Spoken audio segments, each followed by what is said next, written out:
L'aine est à l'armour. Lire au bord de mer.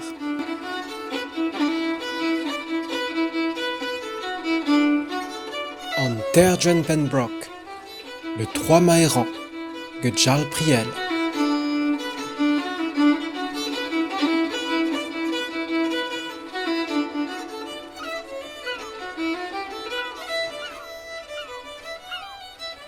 Je découvris la première lettre anonyme le matin même du départ de New York, entre les feuillets du livre de bord, où j'allais inscrire l'heure exacte de l'appareillage. Et quand je dis lettre, je fais bien de l'honneur au bout de carton malpropre, qui ne portait que ces quelques mots. « Capitaine, ta femme t'a trompé, te trompe, et te trompera. Signé un ami. » Je souris. Vengeance bien digne de quelques mauvaises têtes, trop vertement rabrouées dans la fièvre des manœuvres de chargement. Ma première idée fut même de montrer le billet à Arabella. Je n'en fis rien, heureusement.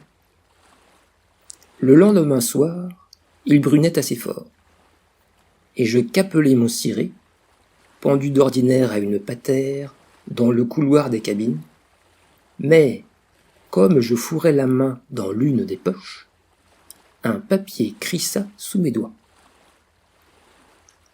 J'y lus, à la lumière d'un fanal, ces 2 lignes, toujours de la même écriture.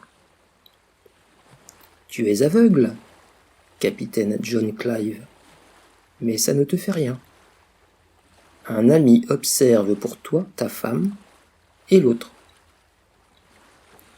Je ne sais comment je parvins à grimper l'échelle.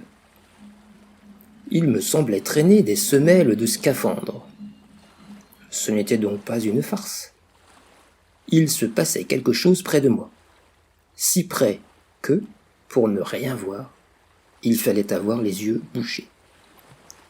Et l'on riait sans doute, ma femme d'abord, et cet autre que j'ignorais, sans compter les gorges chaudes de l'équipage, car l'ami bien intentionné n'avait pu étouffer un si réjouissant secret.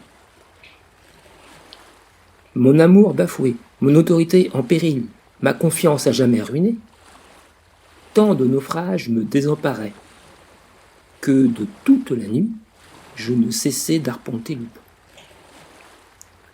L'excès de la honte, de la douleur et de la colère finit par me plonger dans une sorte de somnolence, où ne surnageait qu'une seule idée.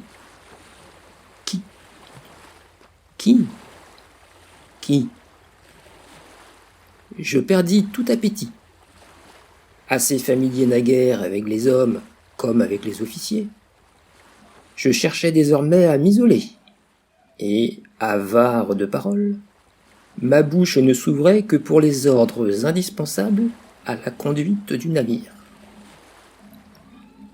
Ce mutisme et le bouleversement de mes habitudes affolèrent ma femme, dont l'inquiétude, en soi fort naturelle, m'apparut d'autant plus suspecte.